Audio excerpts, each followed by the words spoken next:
अच्छी और सच्ची खबरों में सबसे पहले बात एरो इंडिया शो की, जिसके दूसरे दिन बेंगलुरु के आसमान में अमेरिकी फाइटर जेट F-35 और F-16 ने अपना दमखम दिखाया। लेकिन सबसे ज्यादा चर्चा हो रही है F-35 फाइटर जेट की, जो कि पहली बार एरो इंडिया में हिस्सा ले रहा है। 5वीं पीढ़ी के इस लड़ाकू विमान को दुनिया का सबसे खतरनाक फाइटर जेट कहा जाता है। तो वहीं इस शो में अमेरिकी फाइटर जेट F-18 भी नजर आया।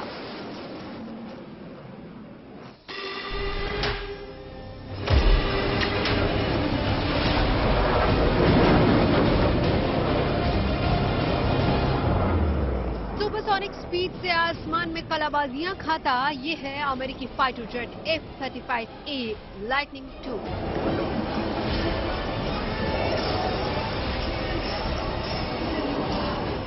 जो पहली बार एरो इंडिया शो में हिस्सा ले रहा है। शो के दूसरे दिन 5वीं पीढ़ी के इस फाइटर जेट ने जैसे ही यलहंका एयरबेस के रनवे से उड़ान भरी, वहां मौजूद दर्शकों की नजरें इससे हट ही नहीं पाई।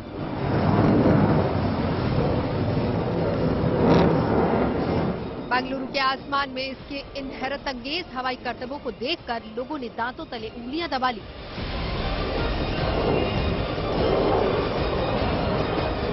तूफानी रफ्तार और रडार को चकमा देने में माहिर ये लड़ाकू विमान यूएस एयरफोर्स के बेड़े का सबसे अहम फाइटर जेट है, जिससे पार पाना दुश्मनों के लिए नामुमकिन है।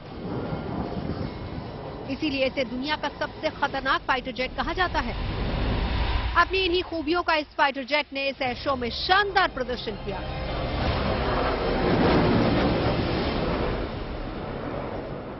आज कि अगर हम फ्लाई पास के हाइलाइट्स की बात करें तो आज जो अमेरिका का लेटेस्ट F-35 जो 5th जनरेशन एयरक्राफ्ट है, वो पहली बार एरो इंडिया का हिस्सा बना है और यहां पर फ्लाई पास्ट के दौरान वो अपने करतब दिखा रहा है। इसके साथ ही अमेरिकी फाइटर जो बॉम्बर है वो भी इस फ्लाई पास्ट का पहली बार हिस्सा बना। तो ये दो हाईलाइट है, F-35 और अमेरिकी बॉम्बर।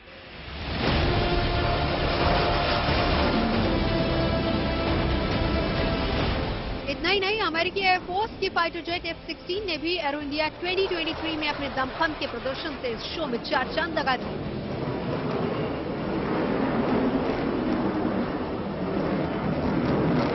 जितनी देर तक इस अमेरिकी फाइटर जेट ने आसमान में उड़ान भरी, इसके हवाई करतबों का लोगों ने खूब आनंद उठाया।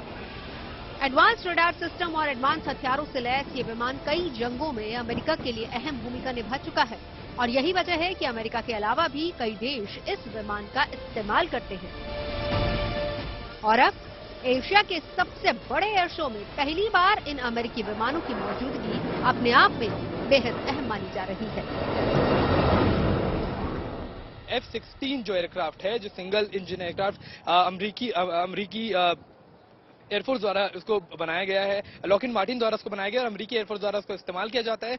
बल्कि सिर्फ अमरीकी एयरफोर्स नहीं, दुनिया में कई सारे ऐसे देश हैं जो F-16 का इस्तेमाल करते हैं। सिंगल सीट एयरक्राफ्ट है, लेकिन काफी ज्यादा इसके एरोडायनेमिक्स काफी अच्छे है, इसकी मैन्यूवरेबिलिटी यानी कि इसे संभालने की क्षमता, इसे करतब करने की क्षमता बहुत ज्यादा है। तो ये सब आज एरो शो 2023 के दूसरे दिन हुआ। हालांकि भारत ने अभी तक एक भी अमेरिकी फाइटर जेट को नहीं खरीदा है, जबकि भारतीय वायुसेना अमेरिका में बने अपाचे लड़ाकू हेलीकॉप्टर्स और चिनूक हेलीकॉप्टर्स का इस्तेमाल करती है। इसके अलावा भारतीय वायुसेना C-130 हरक्यूलिस और C-17 ट्रांसपोर्ट विमान का भी इस्तेमाल कर रही है, जो भारतीय वायुसेना की बड़ी ताकत है। मगर बीते कुछ सालों में सरकार की कोशिश यही है कि सेना को स्वदेशी हथियारों से ही लैस किया जाए, ताकि दूसरे देशों पर निर्भरता कम हो सके। ये 17 तारीख तक इस तरह चलता रहेगा और 15 और 16 तारीख को एरो इंडिया 2023 यानी कि एरो इंडिया के इस साल के शो को जनता के लिए, आम जनता के लिए भी खोल दिया जाएगा, ताकि जो भी व्यक्ति इस एरो शो यानी कि फ्लाई पास या फिर एरो शो का लुत्फ उठाना चाहे वो उठा सकते हैं। कैमरा पर्सन प्रदीप गुप्ता के साथ मैं Akshay Dongre, good news today. Bengaluru के आसमान में साहस और शौर्य के दूसरे दिन अमेरिकी फाइटर जेट F-35A लाइटनिंग 2 को देखने के बाद हर कोई इस लड़ाकू विमान की खासियत या फिर खूबी जानना चाहता है। तो हम आपको बताते हैं कि आखिर क्यों इसे अमेरिका का सबसे भरोसेमंद योद्धा कहा जाता है। 5वें जनरेशन के इस फाइटर जेट की सबसे बड़ी खूबी है कि ये वर्टिकल टेक ऑफ और लैंडिंग कर सकता है।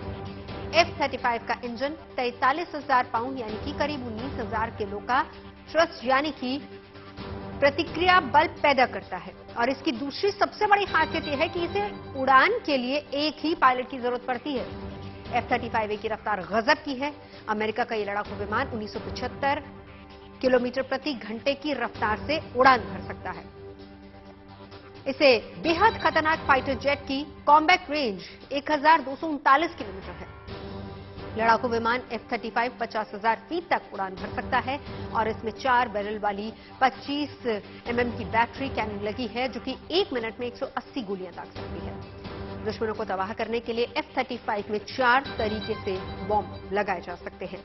5वें जनरेशन के इस फाइटर जेट में हवा से हवा में मार करने वाली मिसाइलें भी लगी हैं। अपनी तूफानी रफ्तार और आकार की वजह से अमेरिका का ये बाहुबली दुश्मन की रडार पर भी नहीं आता। किसी तरह का मौसम हो, लड़ाकू विमान को उड़ान से कोई नहीं रोक सकता। F-35 की लंबाई 51.4 फीट है, जबकि इसकी ऊंचाई 14.4 फीट है। अमेरिकी fighter jet F-35A lightning 2 wing span यानी कि उसके पंखों का फैलाव 35 फीट है। हालांकि कई मौकों पर यह विमान सवालों के घेरे में भी आ चुका है, लेकिन इनकी क्षमता को नजरअंदाज नहीं किया जा सकता और इसके प्रोटोटाइप ने पहली बार 15 दिसंबर 2006 को उड़ान भरी थी। कंपनी अब तक 770 यूनिट बना चुकी है। एक F-35 विमान की कीमत $122 मिलियन यानी कि 1,000 करोड़ है। अमेरिकी सेना के तीनों अंग यानी कि जल, थल और वायु इस फाइटर जेट का इस्तेमाल करते हैं। इस विमान की डिमांड दुनिया में बहुत ज्यादा है और अटकलें लग रही हैं कि भारत भी अमेरिका से इसे खरीदने की प्रक्रिया शुरू कर सकता है। Britain, Australia, Canada, Italy, Norway, Netherlands, दक्षिण कोरिया, डेनमार्क, इजराइल, जापान और तुर्की F-35 का इस्तेमाल करते हैं। बेंगलोर एयर शो के दौरान अमेरिका की वायुसेना ने अपने latest stealth multi role fighter विमान F-35 का प्रदर्शन किया। गौरतलब बात यह है कि F-35 एक स्टेल्थ विमान है, यानी जब यह आसमान में उड़ता है तो दुश्मन का रेडार इसको पकड़ नहीं पाता और इसीलिए दुश्मन जमीन से इसके ऊपर anti aircraft missile system fire नहीं कर सकता। दूसरी बात, F-35 जो है वो इस तरह से बनाया गया है कि जरूरत पड़ने पर ये ध्वनि की गति से 1.6 गुना ज्यादा स्पीड से यानी 1.6 माक की स्पीड से शत्रु की टेरिटरी में 2,800 किलोमीटर तक अग्रसर हो सकता है। इसमें 2 तरह की हवा से हवा में मार करने वाली मिसाइलें लगी हैं। एक है AIM-9X और दूसरा AIM-120 एमराम मिसाइल। खास बात यह है कि एमराम मिसाइल जो है वो शत्रु के जहाज को 150 से 120 किलोमीटर की दूरी से ही भांप लेता है और उसको शूट डाउन कर सकता है। बेंगलुरु में चल रहे एयर शो में भारतीय पवेलियन में कई ऐसे हथियारों का प्रदर्शन किया गया है जो या तो भारतीय सेना का हिस्सा है या फिर भविष्य में इन्हें भारतीय सेना में शामिल करने की तैयारी हो रही है। और इन्हीं में शामिल है ब्रह्मोस मिसाइल, जिसके नेक्स्ट जेन वर्जन को लेकर क्या कुछ अपडेट है, मेरे सहयोगी मंजीत नेगी की रिपोर्ट देखिए। दुनिया की सबसे घातक ब्रह्मोस सुपरसोनिक मिसाइल की मारक क्षमता को लगातार बढ़ाया जा रहा है। भारत की तीनों सेनाओं में इसको इस्तेमाल की दिशा में तेजी से काम हो रहा है, लेकिन अब ब्रह्मोस एक नए रूप में यानी कि नेक्स्ट जनरेशन NG के तौर पर भी उस पर काम चल रहा है। यानी कि ब्रह्मोस मिसाइल को की मारक क्षमता को एक्यूरेट किया जा रहा है, इसको छोटा बनाया जा रहा है जिससे कि ये सभी तरह के लड़ाकू विमानों पर तैनात हो सके। बात की जाए सुखोई की, बात की जाए LCA तेजस की, रफाल की, और क्योंकि अभी अगर साइज आप देखें ब्रह्मोस मिसाइल का तो ये काफी साइज में बड़ी है, ऐसे में इसे छोटा बनाने की दिशा में काम किया जा रहा है और इसीलिए जो नई मिसाइल है उसे ब्रह्मोस नेक्स्ट जनरेशन कहा जा रहा है। और एक बार अगर ये नेक्स्ट जनरेशन का ट्रायल सफल होता है तो इससे न सिर्फ देश की तीनों सेनाओं बल्कि विदेशों में भी इसके निर्यात में मदद मिलेगी। हमारे साथ ब्रह्मोस के सीईओ अतुल दिनाकर राणे साहब हैं। आपसे जानना चाहूंगा, अब मेक इन इंडिया से आगे एक्सपोर्ट की बात की जा रही है, उस दिशा में ब्रह्मोस मिसाइल किस तरह से काम कर रहे हैं? देखिए, जब हम ब्रह्मोस का निर्माण कर रहे थे 25 साल पहले, हम सोचे थे कि हम माइंड से मार्केट जाएंगे। अब तो हम मार्केट में आए हैं और हमने पहला ऑर्डर हमको मिला है फरवरी 22 में, वो फिलीपींस के लिए जो ऑर्डर मिला है। यानी कि हम अभी माइंड से मेक फॉर द वर्ल्ड कर रहे हैं। मेक इन इंडिया तो होता ही है।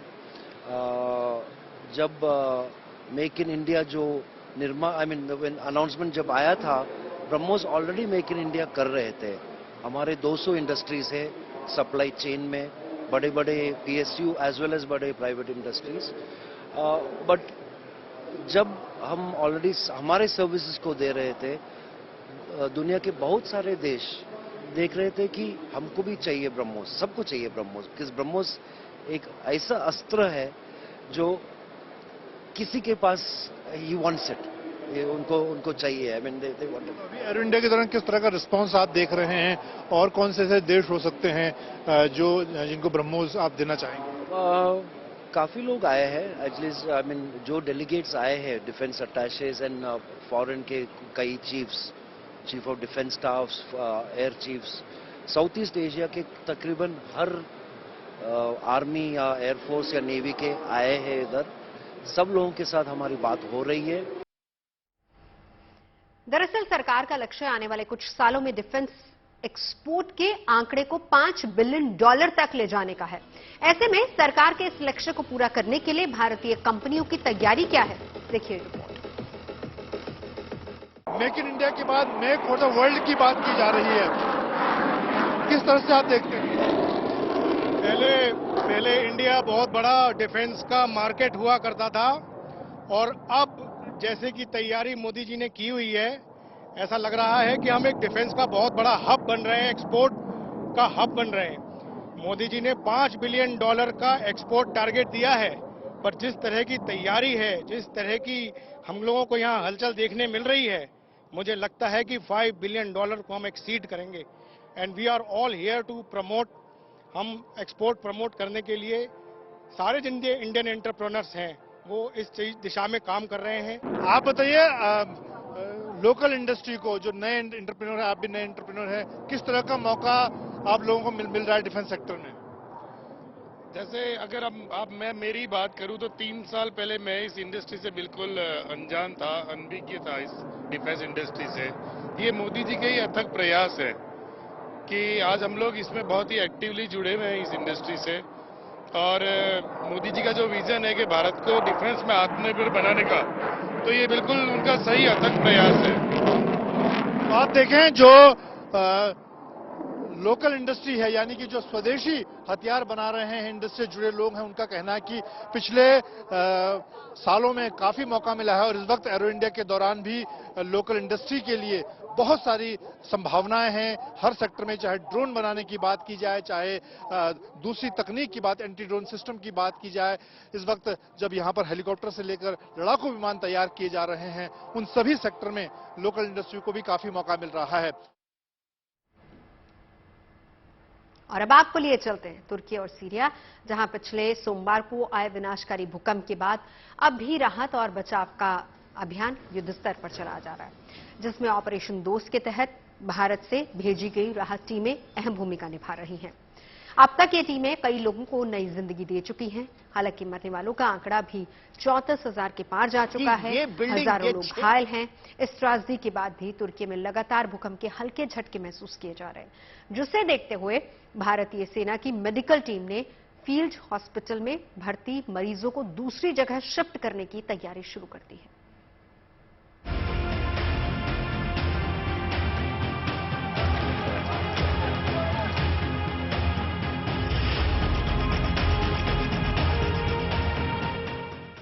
मलबे के ढेर में तब्दील हो चुके इन शहरों में जिंदगी को तलाशती ये टीमें राहत और बचाव के काम में अभी भी पूरी ताकत से लगी हुई हैं। रेस्क्यू ऑपरेशन की ये तस्वीरें बता रही हैं कि भूकंप के 9 दिन बाद भी मलबे में दबे लोगों के जिंदा होने की उम्मीदें बाकी हैं। कहीं बच्चों को बचाया जा रहा है, कहीं बुजुर्गों को, तो कहीं महिलाओं और पुरुषों को। जिंदगी बचाने के इस मिशन में भारत से भेजी गई राहत टीमें भी बिना रुके, बिना थके तुर्की के अलग अलग इलाकों में रेस्क्यू ऑपरेशन चला रही हैं। एनडीआरएफ की urban search and rescue 3 team यहाँ पर 2 प्रोविंसेस में डिप्लॉयड है। यहाँ नूरदागी, गाजियानटेप में 2 टीम्स डिप्लॉयड हैं और हमारा बेस ऑफ ऑपरेशन नूरदागी में है। और एक टीम हमारे आतंकिया जो कि हताई प्रोविंस में पड़ता है, वहाँ पर एक टीम हमारी डिप्लॉयड है। हालांकि इस रेस्क्यू ऑपरेशन के दौरान कई तरह की चुनौतियां भी इन देवदूतों के रास्ते में आ रही हैं, लेकिन इन चुनौतियों के आगे एनडीआरएफ के जवान मुस्तैदी से डटे हुए हैं, ताकि अगर मलबे के ढेर में जिंदगी की जरा भी गुंजाइश बाकी है तो उसे हर कीमत पर बचाया जाए। इस वक्त जो है 6 दिन से ऊपर का समय हो चुका है ऑपरेशंस का, और अभी कल आखिरी जो है लाइव विक्टिम एक्सट्रिकेट किया था, तो अभी संभावनाएं जो है काफी कम है, पर लेकिन अभी भी जो सर्च एंड रेस्क्यू जारी है, रबल्स को सर्च किया जा रहा है कि कहीं कोई लाइव विक्टिम है तो उसको निकाला जा सके। एनडीआरएफ टीमों के अलावा भारतीय सेना की मेडिकल टीम फील्ड हॉस्पिटल में लगातार घायलों के इलाज में लगी है और अब तक कई घायलों को नई जिंदगी दे चुकी है। 6 फरवरी को आए 7.8 तीव्रता के शक्तिशाली भूकंप के बाद भी वहां भूकंप के कई हल्के झटके महसूस किए जा चुके हैं। ऐसे में भारतीय सेना की मेडिकल टीम ने किसी भी खतरे को देखते हुए अभी से तैयारी शुरू कर दी है, जिसके तहत टेंट में ही इलाज का इंतजाम किया जा रहा है, ताकि अगर जरूरत पड़े तो मरीजों को फौरन इन टेंटों में शिफ्ट किया जा सके। यहाँ आप देख सकते हैं कि यहाँ पर जो भारतीय सेना है उसके जो जवान हैं वो अलग अलग जगह पर यहाँ डिप्लॉयड भी है कि अगर किसी को लाने की आवश्यकता पड़ती है तो इमीडिएटली उनको स्ट्रेचर पर बिल्डिंग से बाहर से अंदर लाया जा सकता है। फिर यहाँ कुछ टेंट्स इस तरफ भी लगाए गए हैं। ये कुछ ऐसे टेंट्स हैं कि अगर अभी तो अंदर ही रिहाइश है भारतीय टीम की भी, पेशेंट्स की भी, लेकिन अगर जरूरत पड़े तो इमरजेंसी में वो लोग बाहर आ जाएंगे और यहां इन टेंट्स में रहेंगे। कोशिश यही कि किसी भी परिस्थिति में इलाज चलते रहना चाहिए। एक बगल की बिल्डिंग में भी इक्विपमेंट को शिफ्ट करने की व्यवस्था है कि अगर जरूरत पड़े तो इक्विपमेंट भी दूसरी बिल्डिंग में आ जाएगा और वहां पर इलाज बदस्तूर जारी रहेगा। भूकंप के झटके लगातार अभी भी महसूस किए जा रहे हैं और इसकी वजह से ये कदम उठाया गया है। दरअसल स्कूल की जिस इमारत में ये फील्ड हॉस्पिटल चलाया जा रहा है उसकी दीवारों में भी भूकंप की वजह से हल्की दरारें आ गई हैं। इसी बात को ख्याल में रखते हुए ही भारतीय सेना की मेडिकल टीम ने अभी से दूसरे प्लान पर काम शुरू कर दिया है। सर, पेशेंट्स की सुरक्षा बहुत जरूरी है, लेकिन साथ ही साथ जो भारतीय टीम है उसकी सुरक्षा भी बेहद महत्वपूर्ण है। ऐसी परिस्थिति में जो हमारी टीम है पैरामेडिक्स की या डॉक्टर्स की, उनकी सेफ्टी के लिए क्या क्या कदम उठाए जा रहे हैं? सर, यहाँ पे जैसे लगातार भूकंप के झटके लगातार आ रहे हैं, उसके लिए हमने टेंटेज की बाहर हमने लगा दिए है लिविंग के लिए, और जब ज्यादा भूकंप के झटके यहाँ पे आ रहे हैं तो अंदर रहना खतरे से खाली नहीं है, इसलिए हमने बाहर व्यवस्था कर ली है। भारत के अलावा भी दुनिया के अलग अलग देशों से लगातार सीरिया और तुर्की के भूकंप पीड़ितों के लिए मदद पहुंच रही है, तो वहीं कई संगठन भी मदद के लिए आगे आए हैं, जो बेघर हो चुके लोगों के लिए खाने पीने का सामान, दवाइयां और गर्म कपड़े बांट रहे हैं, ताकि दुख और मुसीबत की इस घड़ी में भूकंप पीड़ितों की तकलीफों को कुछ हद तक कम किया जा सके।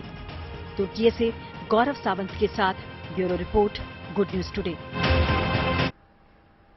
इस रिपोर्ट को देखने के बाद अब हम आपको मिलवाते हैं इस मेडिकल टीम के उस सदस्य से जो अपनी गर्भवती पत्नी को छोड़कर तुर्की नहीं जाना चाहते थे, लेकिन पत्नी की जिद के आगे राहुल को भूकंप पीड़ितों की सेवा के लिए आना पड़ा। एम्बुलेंस ड्राइवर राहुल चौधरी से खास बातचीत की मेरे सहयोगी गौरव सावंत ने। परिवार पहले या देश पहले, इसकी मिसाल हमको भारतीय सेना की इस टुकड़ी से ही यहां मिलती है। जब भारतीय सेना को यह आदेश हुआ कि भारत से तुर्की जाना है और वहां लोगों का इलाज करना है, तो 99 सदस्यों के भारतीय सेना के दल में राहुल चौधरी नहीं आना चाहते थे। उनका मन थोड़ा डावाडोल था। क्यों? हम राहुल चौधरी से ही सुनते हैं। आपने उसी समय छुट्टी की मांग की थी, ऐसा क्यों? सर, मेरा फैमिली का डिलीवरी था 8 तारीख को, जो मेरे ज्ञानकोलिस्ट मैडम थी एमएच आगरा में, उन्होंने दिया था 8 तारीख को सीजरिंग होना है आपको और 7 तारीख को एडमिट करना है। और 7 तारीख को एडमिट करना था तो मैं अपने सीनियर मोस्ट जो मेरे एमटीओ हैं और मेरे एमटीओ वाले उनको बोला मैंने कि सर मैं नहीं जाना चाहता, मेरे को वाइफ को एडमिट करना है और फिर कल मेरा सीजरियन है वाइफ का। तो उन्होंने ये बोला कि आप एक बार घर पे जाके थोड़ा अपनी वाइफ को बताओ। ठीक है, फिर मैंने घर जाके बताया वाइफ को, तो मेरी वाइफ ने यही बोला फर्स्ट बार कि आप पहले अपने देश की सेवा करो, उसके बाद फैमिली बाद में है। तो फिर मैं तुरंत फिर मेरा बैग पैक किया और अपनी टुकड़ी के साथ 7 तारीख को ही मैं अपना रवाना हो गया। आप ये सोचिए कि उस समय एक बार ये हुआ कि चलो अगर राहुल की जगह नहीं कोई और सिपाही आए, ये भी सोचा गया, लेकिन तब तक राहुल का नाम जा चुका था, पासपोर्ट बन चुका था और ये आदेश हो चुका था कि अब सीधा मार्च करना है और प्लेन में बैठकर यहां पर टर्की आना है, अडाना लैंड करना है। हम लोग इस समय स्कंदन में है।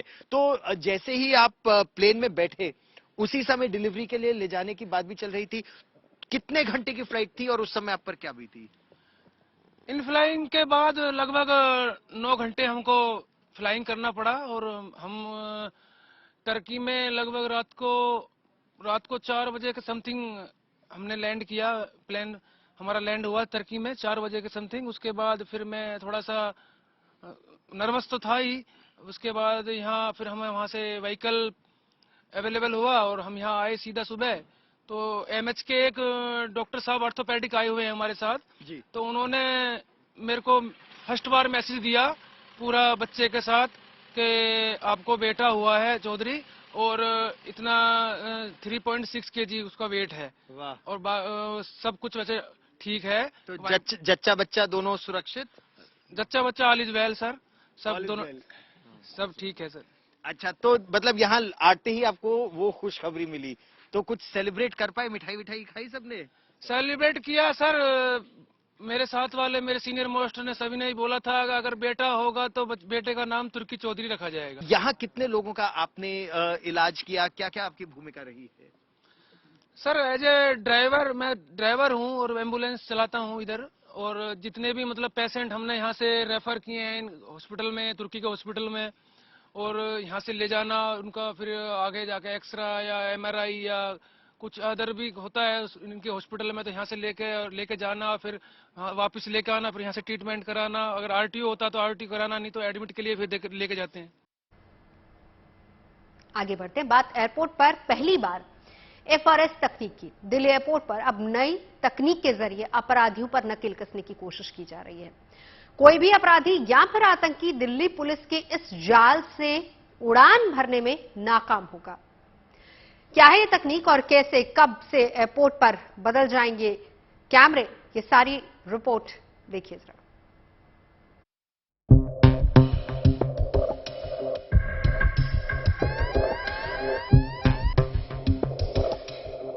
पुलिस को चकमा देकर फरार होने वाले अपराधियों की अब खैर नहीं, क्योंकि दिल्ली पुलिस एयरपोर्ट पर लगे सीसीटीवी कैमरों में फेस रिकॉग्निशन सॉफ्टवेयर का इस्तेमाल करने जा रही है। सेफ सिटी प्रोजेक्ट के तहत इस्तेमाल की जा रही ये तकनीक अपराधियों को सलाखों के पीछे डालने के लिए मददगार साबित होने वाली है। इंदिरा गांधी इंटरनेशनल एयरपोर्ट पर फेस रिकॉग्निशन सॉफ्टवेयर से लैस कैमरों को एंट्री और एग्जिट पॉइंट पर लगाया जाएगा। अपराधियों का फेस कैमरे की नजर में आते ही पुलिस हेडक्वार्टर तक वांटेड अपराधियों की सूचना पहुंच जाएगी। इसके बाद अपराधियों को उड़ान भरने से रोक दिया जाएगा और पुलिस उन्हें सलाखों के पीछे पहुंचा देगी।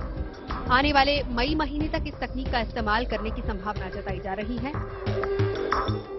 आपको खास तौर पर बता दें कि अब तक यही होता रहा है। लुकआउट नोटिस जारी करने के बाद अक्सर जो मोस्ट वांटेड होता है वह भागने की फिराक में होता है और यही वजह है कि एयरपोर्ट पर वह पकड़ा नहीं जाता है। लेकिन अब ऐसा नहीं हो सकेगा और यही वजह है कि एयरपोर्ट अब इन कैमरों की वजह से अपराधी को पकड़ सकेगा। यानी साफ है, अगर मोस्ट वांटेड आतंकवादी या अपराधी एयरपोर्ट के जरिए हवा में उड़ान भरने की तैयारी में है, तो ये फेस रिकॉग्निशन सिस्टम वाले जो सॉफ्टवेयर हैं, सीसीटीवी कैमरे हैं, वह उसे रोकने की फिराक में लगातार रहेंगे।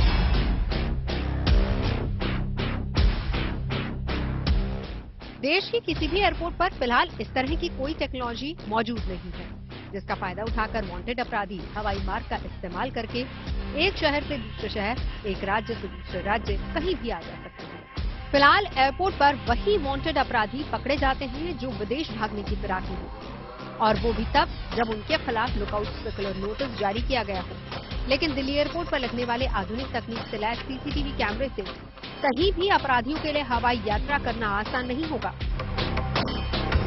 अपराधियों को पकड़ने में फेस रिकॉग्निशन सॉफ्टवेयर काफी कारगर है।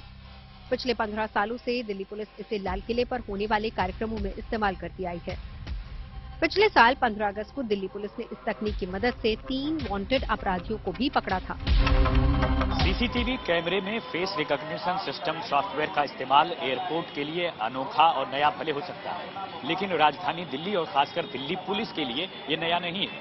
लाल किले को देखिए, यहाँ पर दिल्ली पुलिस दरअसल तकरीबन कई सालों से फेस रिकॉग्निशन सिस्टम वाले सीसीटीवी कैमरों का इस्तेमाल कर रही है। बाकायदा लाल किले के अलग अलग प्रोग्राम्स में उसकी नजर होती है, और यही वजह है कि अब तक ये साफ तौर पर पता लगा है कि पुलिस ने तकरीबन 3 मोस्ट वांटेड आतंकवादियों को गिरफ्तार भी किया है, और इसी फेस रिकॉग्निशन सिस्टम वाले सीसीटीवी वाले कैमरों की वजह से। और साफ तौर पर एयरपोर्ट पर जब ये सिस्टम लगेगा, सॉफ्टवेयर लगेगा, तब कोई भी मोस्ट वांटेड या फिर अपराधी वहां से गुजरेगा तो जाहिर तौर पर उसका फेस उस सीसीटीवी कैमरे की जद में होगा, और उसके बाद पुलिस या एजेंसियों के लिए उसे पकड़ना आसान होगा। एयरपोर्ट पर सीसीटीवी कैमरे में फेस रिकॉग्निशन सॉफ्टवेयर के इस्तेमाल से वांटेड अपराधियों को पकड़ना न केवल आसान हो जाएगा, बल्कि अपराधियों की उड़ान पर लगाम भी लग जाएगी। दिल्ली से राम किंकर सिंह के साथ bureau report, good news today. Face recognition software की रडार पर अपराधी कैसे आएगा, ये हम आपको विस्तार से समझाते हैं। तो सबसे पहले बात FRS यानी कि फेस रिकॉग्निशन कैमरे की कर लें, तो FRS असल में वो कैमरा है जो अपराधियों या फिर आतंकियों के चेहरे को देखते ही पहचान लेता है और सुरक्षा कर्मियों को अलर्ट कर देता है। मतलब ये साफ है कि चेहरा पहचान लेने वाले कैमरे को फेस रिकॉग्निशन सिस्टम कहते हैं, और ये कैमरा एक कंप्यूटर सिस्टम से जुड़ा हुआ होता है जिसमें आतंकियों और बदमाशों की तस्वीरों के साथ उनका पूरा लेखा जोखा होता है। किसने कब क्या क्राइम किया है, सारी डिटेल्स सामने आ जाती है। इतना ही नहीं, जिस चेहरे की तस्वीर सिस्टम में फीड की गई है उससे मिलता जुलता चेहरा भी अगर कैमरे के सामने से गुजरता है तो कैमरा तुरंत एक्टिव हो जाता है और कंप्यूटर पर मॉनिटर कर रहे सुरक्षा कर्मी को ऑटोमेटिक अलर्ट मिल जाता है। इसका फायदा यह होता है कि इन कैमरों की बदौलत पुलिस ऐसे लोगों पर एक जगह से बैठकर निगरानी रख पाती है। हाल ही में रिपब्लिक डे पर भी पुलिस ने इस बार संवेदनशील और अति संवेदनशील जगहों पर 30 फेस रिकॉग्निशन सिस्टम यानी चेहरा पहचानने वाले कैमरे लगाए थे, जिसमें करीब 50,000 संदिग्धों के डेटा तस्वीरों के साथ उसको फीड किया गया था। अब तक तकनीक का इस्तेमाल एयरपोर्ट पर किया जाने वाला है, जो पहली बार इससे पहले एयरपोर्ट पर इस तरह के सॉफ्टवेयर को अपलोड नहीं किया गया था। इस तकनीक को और विस्तार से हम आपको समझाएं तो सबसे पहले सीसीटीवी के फेस रिकॉग्निशन सॉफ्टवेयर को अपडेट किया जाएगा, यानी कि एयरपोर्ट पर लगे कैमरों को एक खास सर्वर से जोड़ा जाएगा। इसके बाद सॉफ्टवेयर के जरिए कैमरों में वांटेड अपराधियों की तस्वीरें डाली जाएंगी। मतलब सर्वर में आतंकी और अपराधियों का पूरा डेटा मौजूद रहेगा, और जब भी कोई इस कैमरे की जद में आएगा या फिर इसके सामने से गुजरेगा तो ये सॉफ्टवेयर अपने डेटाबेस में डाले गए वांटेड अपराधियों की तस्वीरों से उसका मिलान करेगा, और जो भी उस शख्स उस तस्वीर से मिलता जुलता नजर आएगा उसकी सूचना तुरंत पुलिस हेडक्वार्टर तक पहुंच जाएगी। इसके बाद संदिग्ध शख्स की सामने से जांच पड़ताल की जाएगी और अपराधी साबित होने पर पुलिस उसे आसानी से गिरफ्तार भी कर सकती है। इस तकनीक में क्या कुछ नया है और अपराधियों के लिए कैसे काल साबित होने वाली है, जानने के लिए हमने cyber security expert Amit Dubey से बात की। फेस रिकॉग्निशन टेक्निक्स पिछले कई वर्षों में बहुत तेजी से इवॉल्व हुई है और आर्टिफिशियल इंटेलिजेंस के उपयोग के बाद इसकी एक्यूरेसी ऑलमोस्ट 100% हो गई है। तो यदि आपका साइड व्यू भी मिले या पार्शियल पिक्चर्स भी मिल जाए तब भी व्यक्ति को पहचाना जा सकता है। जो आपके नंबर ऑफ कंटूर होते थे, जो रिकॉग्निशन पॉइंट्स होते थे, वो कम भी है तब भी वो एक्स्ट्रापोलेट करके पहचाना जा सकता है। तो बहुत सारी ऐसी टेक्नोलॉजी आ गई है जो एआई बेस्ड है, जो हेल्प करती है क्रिमिनल्स को आइडेंटिफाई करने में रियल टाइम में सीसीटीवी कैमरास के थ्रू। तो अब यही टेक्नोलॉजी एयरपोर्ट पर यूज हो रही है। अक्सर ऐसा होता था कि जिन लोगों के खिलाफ लुकआउट नोटिस होता है या वो अचानक से भाग जाते हैं एयरपोर्ट से, किसी भी एयरपोर्ट से भाग सकते हैं, वो आपको अंदाजा नहीं है कि वो कहाँ से फ्लाइट ले रहा है और वो अपना भेष भी बदल लेते हैं। कई बार वो दाढ़ी वगैरह लगा लेते थे तो आसानी से पहचान में भी नहीं आते थे। इस टेक्नोलॉजी में आप भले ही अपना फेस थोड़ा सा चेंज भी कर लें और दाढ़ी मूछ भी लगा लें तब भी पहचाना जा सकता है, या हटा लें तब भी आपकी चेहरे की पहचान होगी और काफ़ी हद तक एक्यूरेसी इंप्रूव होती है इसमें। आपकी कई बार इसमें आपकी बॉडी लैंग्वेज भी देखी जाती है, तो यदि आपके बॉडी मूवमेंट्स भी मिलते हैं तो वो भी मैच कराए जाते हैं। बैक पिक्चर्स, फ्रंट पिक्चर्स, बहुत सारे पॉस्चर्स होते हैं व्यक्ति के जो कई बार यूनिक होते हैं। तो फेशियल रिकॉग्निशन और ये बॉडी पॉस्चर्स मैचिंग के बाद ये तय हो जाता है कि कोई व्यक्ति अब चोरी छुपे एयरपोर्ट के थ्रू नहीं भाग सकता। आगे ये टेक्निक बाकी जगह भी यूज़ हो, जहाँ से लोग ट्रैवल कर सकते हैं, जैसे ट्रेन्स हैं या बस अड्डे हैं या जो भी इस तरह की लोकेशंस हो सकती हैं। जेनरिक सीसीटीवी कैमराज में भी ये टेक्नोलॉजी यूज़ हो सकती है। आप देख रहे हैं अच्छी खबर सच्ची खबर, और अब मुंबई वालों के लिए बेस्ट का तोहफा। मुंबईकरों को बेस्ट ने दी है सबसे अनूठी सौगात। बेस्ट ने अपने बेड़े में देश की पहली electric AC double decker bus को शामिल कर लिया है। यह हाईटेक बस अत्याधुनिक सुविधाओं से लैस होगी, इको फ्रेंडली है और साथ ही इसका सफर आपकी जेब पर बिल्कुल भारी नहीं पड़ेगा। अगले 1-2 दिनों में यह हाईटेक इको फ्रेंडली बस मुंबई की सड़कों पर दौड़ने लगेगी। हालांकि शुरुआत एक बस से की गई है, लेकिन आने वाले दिनों में इसकी संख्या 50 करने का लक्ष्य रखा गया है ताकि आम लोगों को किसी तरह की कोई भी दिक्कत न हो।